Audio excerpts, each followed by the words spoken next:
भारत माता की। उत्तर प्रदेश के राज्यपाल श्रीमान राम नाईक जी, यहाँ के लोकप्रिय मुख्यमंत्री श्रीमान योगी जी, केंद्र में मंत्रिपरिषद के मेरे साथी श्रीमान नितिन गडकरी जी, हरियाणा के मुख्यमंत्री श्रीमान मनोहर लाल जी, केंद्र में मंत्रिपरिषद के मेरे साथी doctor Mahesh Sharma ji, general VK Singh ji, श्रीमान कृष्णपाल गुर्जर जी, श्री मनसुख मांडविया जी, डॉक्टर सत्यपाल सिंह जी, यूपी सरकार के मंत्री श्रीमान एसपी सिंह बघेल जी, सांसद श्रीमान महेंद्र नाथ पांडे जी, श्रीमान रमेश कौशिक जी और इतनी विशाल संख्या में पधारे हुए मेरे प्यारे भाइयों और बहनों,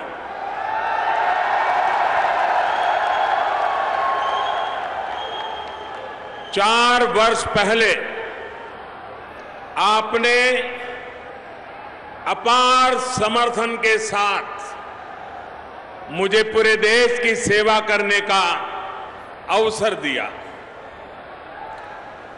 मई की इस गर्मी में और जब दोपहर को सूरज इतना तप रहा है, आपका इतनी बड़ी संख्या में हम सबको आशीर्वाद देने के लिए आना इस बात का गवाह है कि 4 साल में हमारी सरकार देश को सही दिशा में ले जाने में सफल रही है। भाइयों और बहनों, इतना स्नेह, इतना प्यार तब होता है जब सेवक से उसका विधाता खुश होता है। आज भारतीय जनता पार्टी के नेतृत्व में एनडीए सरकार के 4 साल पूरे होने पर आपका ये प्रधान सेवक फिर आपके सामने नतमस्तक होकर के 125 करोड़ देशवासियों का अभिवादन करता है।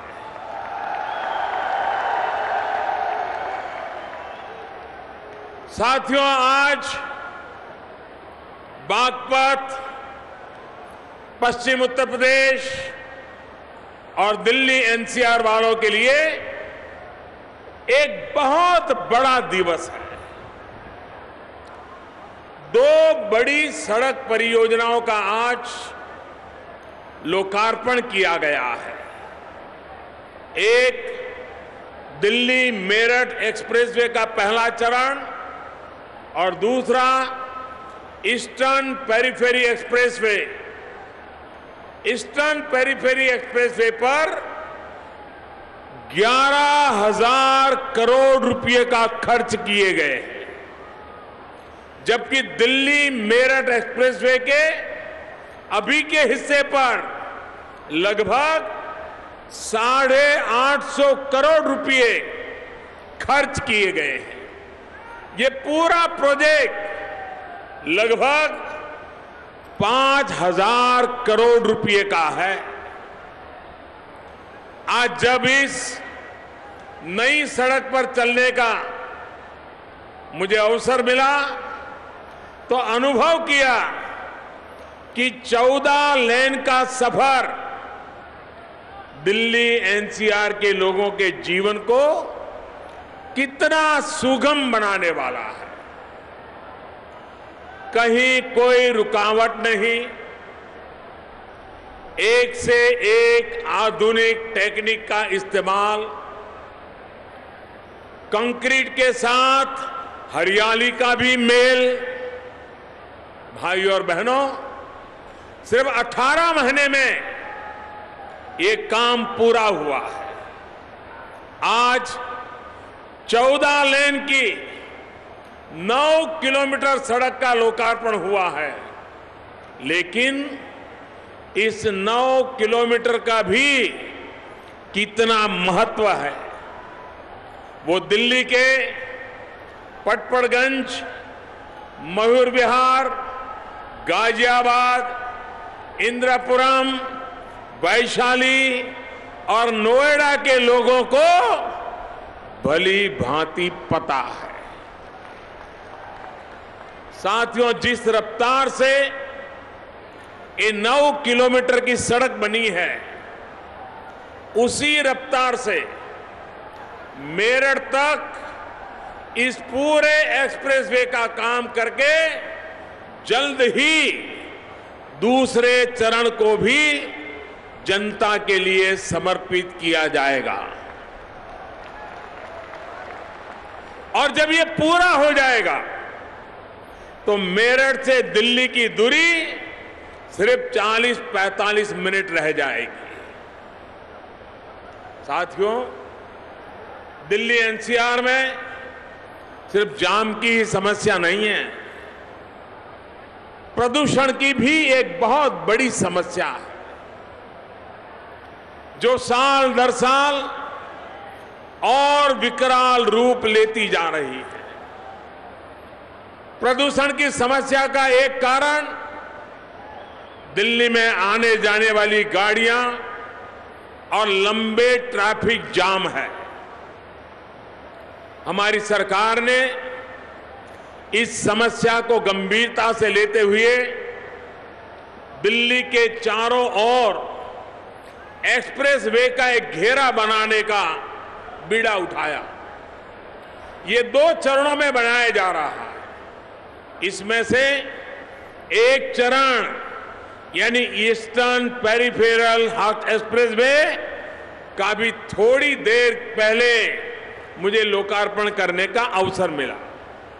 भाइयों और बहनों, दिल्ली के अंदर आज जितनी गाड़ियां पहुंचती हैं, उसमें से अब लगभग 30% की कमी आ जाएगी।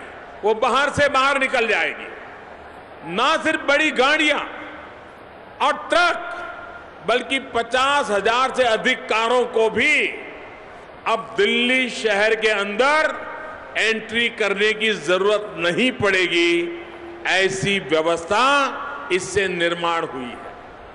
इतना ही नहीं, ईस्टर्न पेरिफेरल एक्सप्रेसवे अपने आप में देश का पहला एक्सप्रेसवे जो एक्सिस कंट्रोल्ड ग्रीनफील्ड एक्सप्रेसवे है। ये सड़क सिर्फ 500 दिन में बनकर तैयार हुई है। साथियों, ये दोनों जो बड़े प्रोजेक्ट आज आप सभी की सेवा के लिए तैयार हैं, ये पूरी तरह से आधुनिक टेक्नोलॉजी से लैस है।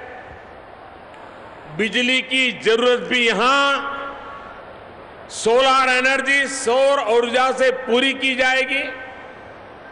यानी समय की भी बचत, प्रदूषण भी कम, ईंधन भी कम और पश्चिम यूपी से दिल्ली दूध, सब्जी और अनाज पहुंचाना भी अब आसान हो जाएगा।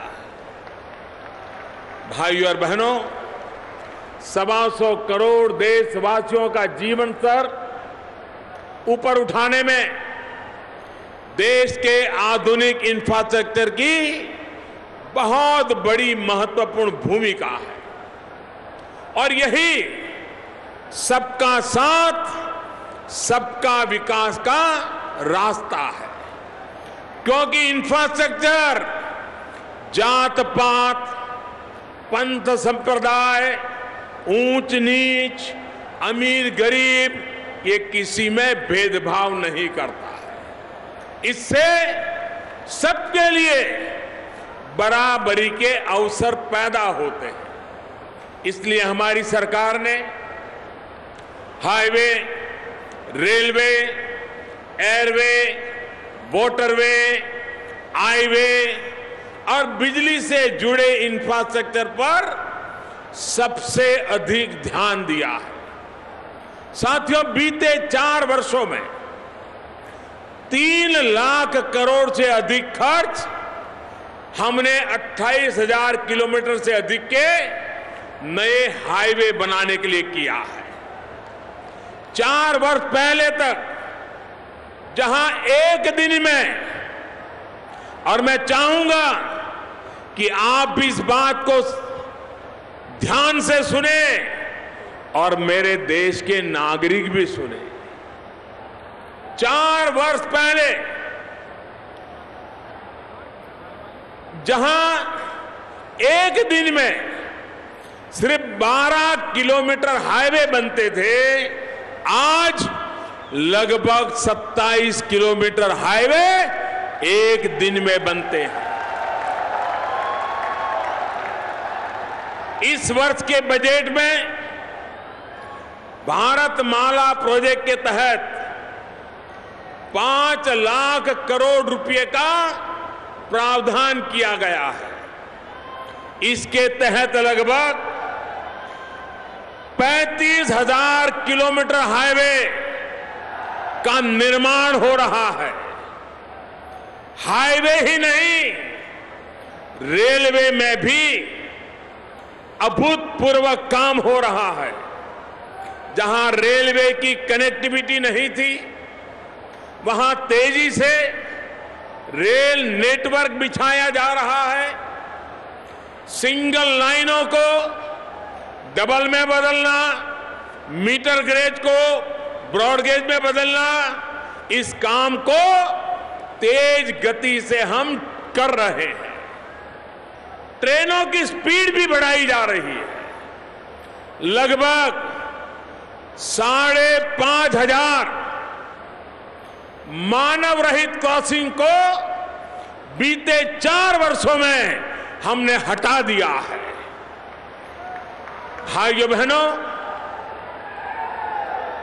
हवाई सेवा को सस्ता करने और देश में नए हवाई रूट शुरू करने के लिए उड़ान योजना चलाई जा रही है। पिछले वर्ष लगभग 10 करोड़ लोगों ने हवाई सफर किया, यानी एसी ट्रेन में, रेलवे के एयर कंडीशन डिब्बे में जितनों ने यात्रा की, उससे ज्यादा लोगों ने हवाई जहाज में यात्रा की। ये मैं हिंदुस्तान की 4 साल की कथा बता रहा हूं।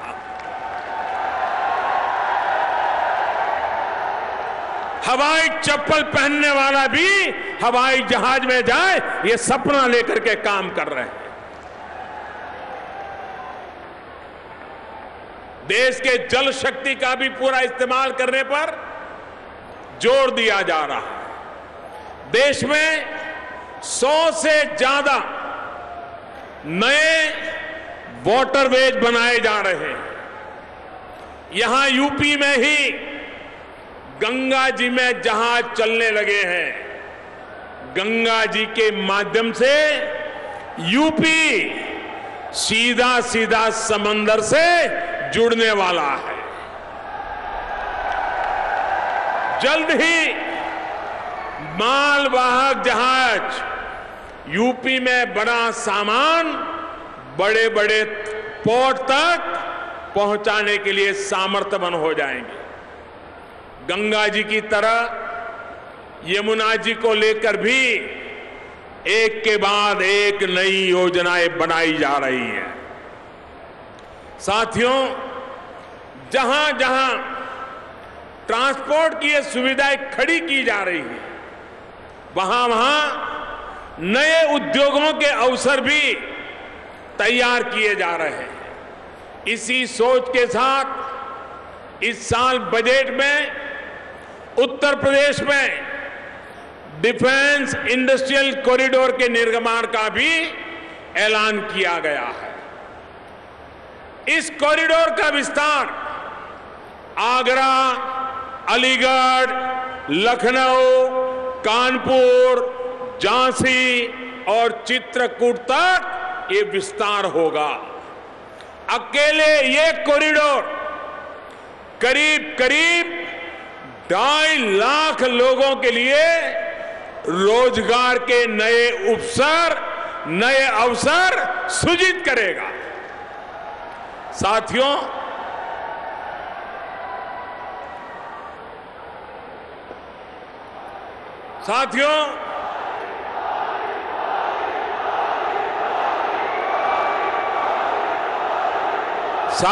न्यू इंडिया की तमाम नई व्यवस्थाएं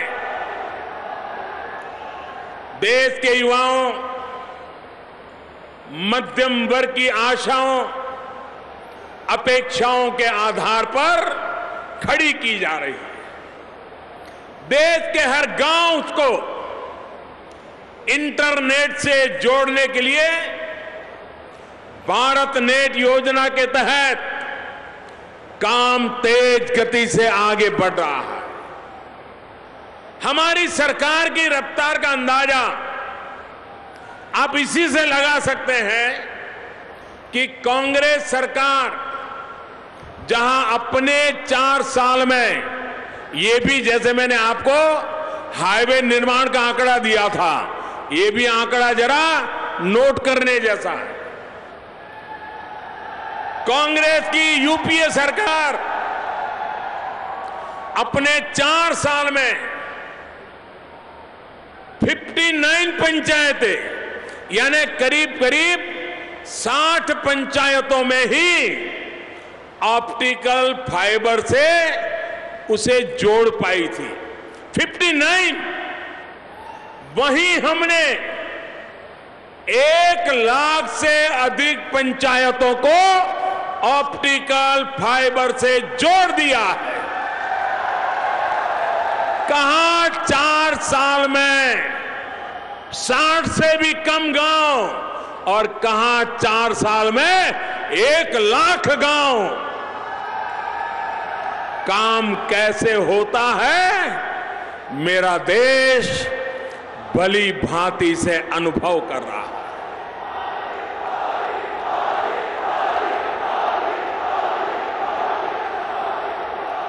मेक इन इंडिया के माध्यम से देश में मैन्युफैक्चरिंग, उत्पादन को बढ़ावा दिया जा रहा है। इसका परिणाम यह हुआ कि 4 वर्ष पहले देश में सिर्फ 2 मोबाइल फोन बनाने वाली फैक्ट्रियां थी। कितनी थी भाई? कितनी थी? आप अनुमान लगा सकते हैं आज कहां पहुंचे हैं हम 2 साल में? आपको जानकर के खुशी होगी, उनके जमाने में 2 फैक्ट्रियां मोबाइल फोन बनाती थी, आज 120 फैक्ट्री मोबाइल फोन बना रही है।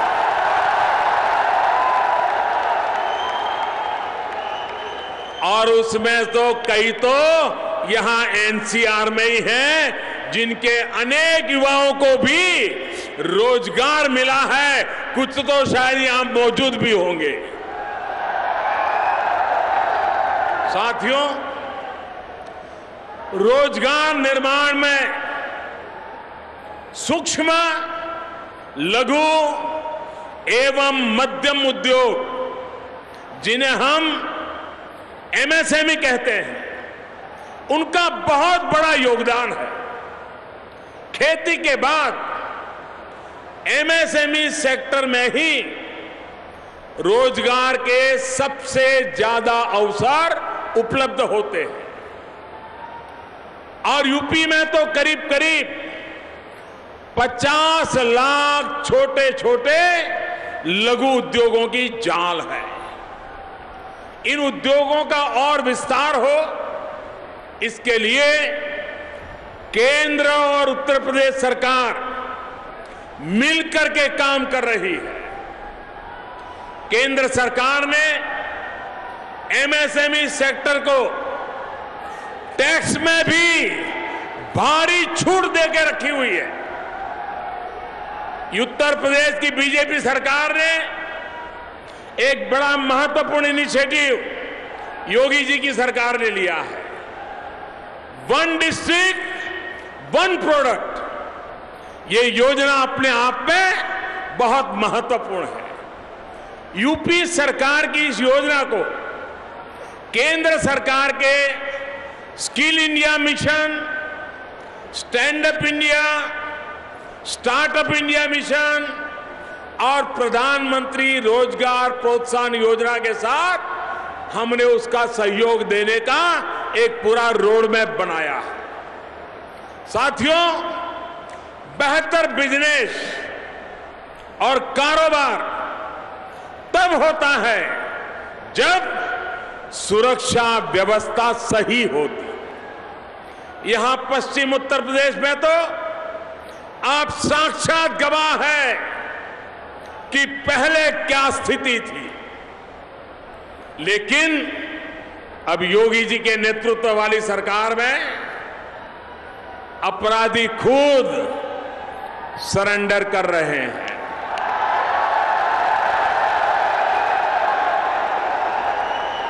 अब अपराधी खुद आगे से कोई अपराध नहीं करेंगे, उसके शपथ लेने लगे हैं। और मैं योगी जी को और मनोहर लाल जी को दोनों एक बात के लिए बधाई देता हूं। उन्होंने उत्तर प्रदेश और हरियाणा के बीच कानून व्यवस्था के मुद्दे पर इतना बढ़िया संकलन किया, एक दूसरे को इतना बढ़िया संपर्क सूत्र से जोड़ा है कि पहले क्रिमिनल यहां खेल खेलते थे, वहां भाग जाते थे, वहां खेल खेलते थे, यहां शरण ले लेते थे। अब उनके सारे रास्ते इन दोनों ने बंद कर दिए हैं। मैं दोनों को बधाई देता हूं।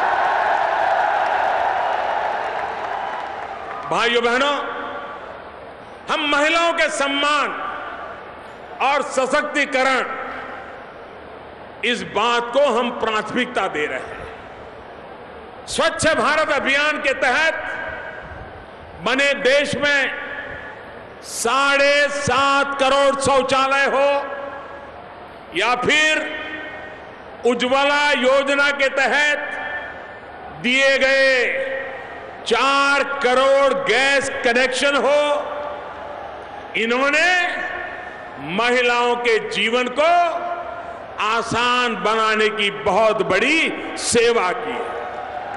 वहीं मुद्रा योजना के तहत जो लगभग 13 करोड़ लोन दिए गए हैं, उनमें 75% से अधिक महिला उद्यमों को ये लोन मिले हैं। कोई कल्पना कर सकता है, हिंदुस्तान में मुद्रा योजना की 13 करोड़ लोन में से लोन लेने वाली 75% मेरी देश की बेटियां हैं, बहनें हैं, माताएं हैं।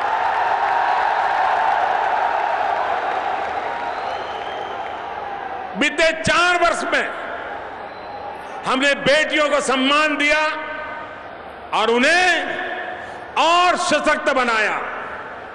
साथियों, महिलाओं के साथ साथ दलितों और पिछड़ों के सशक्तिकरण के और उनके सम्मान के लिए बीते 4 वर्ष में हमने एक के बाद एक कई महत्वपूर्ण कदम उठाए हैं। चाहे वो स्वरोजगार हो या फिर सामाजिक सुरक्षा, आज अनेक योजनाएं इस दिशा में काम कर रही है। मुद्रा योजना के माध्यम से जो लोन दिया गया है, उसमें आधे से ज्यादा लोन दलित और पिछड़े वर्ग के लोगों को मिला। स्टैंड अप इंडिया के जरिए भी दलितों को, महिलाओं को उद्यमी की एक नई योजना से लाभ मिला। ये हमारी सरकार के लिए सौभाग्य की बात है कि हम बाबा साहब आंबेडकर से जुड़े 5 स्थान पंच तीर्थ के रूप में विकसित किया है। साथियों, मैं आपको अनुभव के आधार पर कह सकता हूं कि जिनके मन में स्वार्थ है वे सिर्फ गड़ियाली आंसू बहाने वाली राजनीति करते आए। वो लोक लुभाव राजनीति करते आए हैं, लेकिन जो सही मायनों में दलित, पीड़ित, शोषित, वंचित, उपेक्षित अगर उनके हितों में सोचता है तो वो लोकहित की राजनीति करता है, लोकरंजक राजनीति नहीं करता है। दलित और पिछड़े भाई बहनों के लिए अवसरों के साथ साथ उनकी सुरक्षा और न्याय के लिए भी बीते 4 वर्षों में कई महत्वपूर्ण निर्णय किए गए हैं। दलितों पर, आदिवासियों पर अत्याचार के कानून को हमने और कड़ा किया है। दलितों पर होने वाले अत्याचारों की लिस्ट को 22 अलग अलग अपराधों से बढ़ा करके 47 तक हमने उसका विस्तार कर दिया है।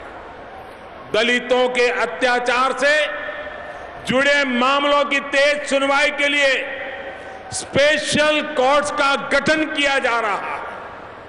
भाइयों और बहनों, सरकार ने पिछड़ी जातियों के सब कैटेगराइजेशन, इसके लिए एक कमीशन का गठन करने का निर्णय किया है।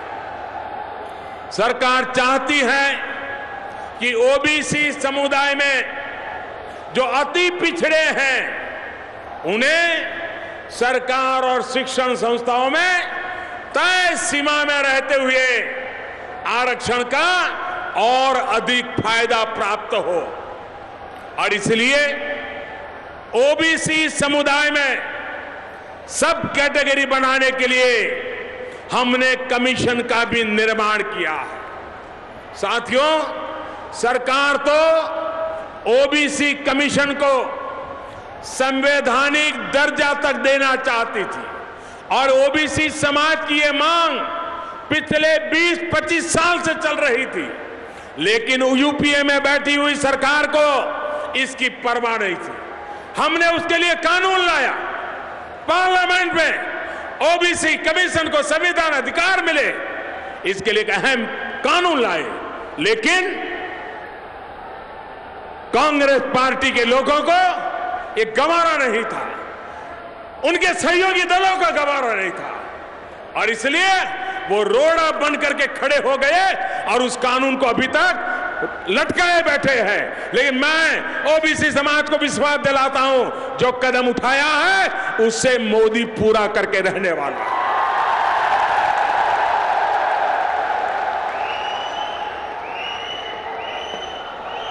भाइयों और बहनों, सच्चाई यह है कि गरीबों के लिए, दलितों, पिछड़ों, आदिवासियों के लिए जो भी कार्य किया जाता है, कांग्रेस और उसके साथ चलने वाले दल या तो उसमें रोड़े अटकाने लगते हैं या उसका मजाक उड़ाते हैं।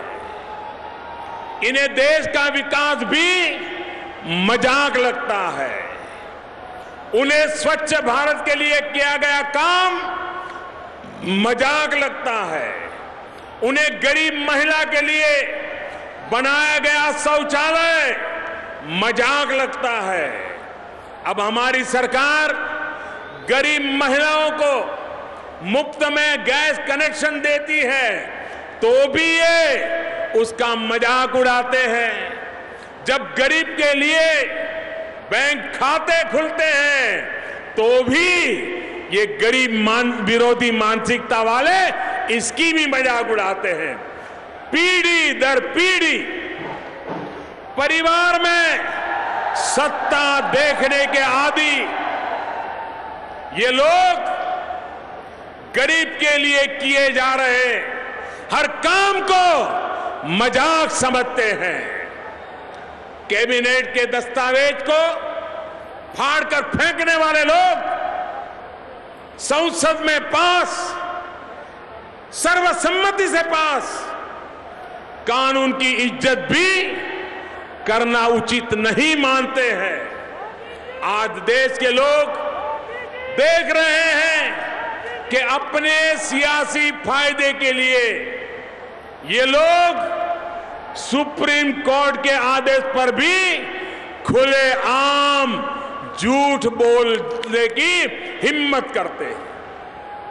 ये लोग यह भी नहीं सोचते कि उनके इस झूठ की वजह से देश में किस तरह की अस्थिरता का माहौल पैदा हो सकता है। चाहे दलितों पर अत्याचार से जुड़े कानून की बात हो या फिर आरक्षण की बात हो, झूठ बोलकर, अफवाह फैलाकर ये लोगों को भ्रमित करने की साजिश करते हैं। मैं तो सुन रहा हूं, अब उन्होंने एक नया झूठ मैदान में उतारा है और शायद इस इलाके के लोगों तक पहुंच भी गया होगा, और उन्होंने झूठ चलाया है और वो किसानों के बीच में पहुंचा रहे हैं। और झूठ ऐसा फैलाया जा रहा है कि जो किसान खेत ठेके पर या बंटाई पर देगा उससे 18% जीएसटी लिया जाएगा।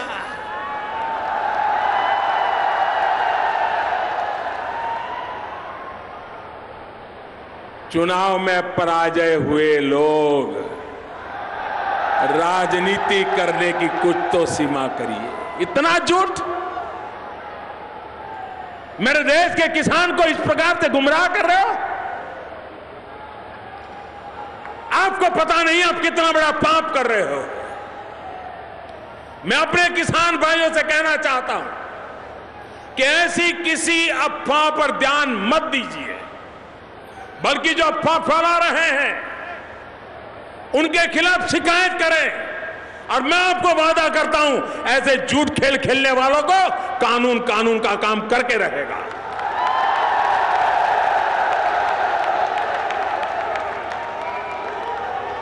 साथियों, हमारी सरकार ग्रामोदय से भारत उदय इस अवधारणा को लेकर के काम कर रही है। जब हम ग्रामोदय की बात करते हैं तो उसका केंद्र बिंदु मेरे देश का अन्नदाता, मेरा किसान है, मेरे गांव का छोटा कारीगर है, मेरे गांव का खेत हर मजदूर है। इस वर्ष बजट में गांव और खेती से जुड़े इंफ्रास्ट्रक्चर को मजबूत करने के लिए 14 लाख करोड़ का प्रावधान किया गया है। इसके अलावा यूरिया की 100% निम्न कोटिंग, प्रधानमंत्री सिंचाई परियोजना, प्रधानमंत्री फसल बीमा योजना, इसके दायरे में विस्तार भी किसान को एक गारंटी देता है, लाभ पहुंचाता है। किसान को लागत का 1.5 गुना समर्थन मूल्य भी हमारी सरकार ने सुनिश्चित करना तय किया है।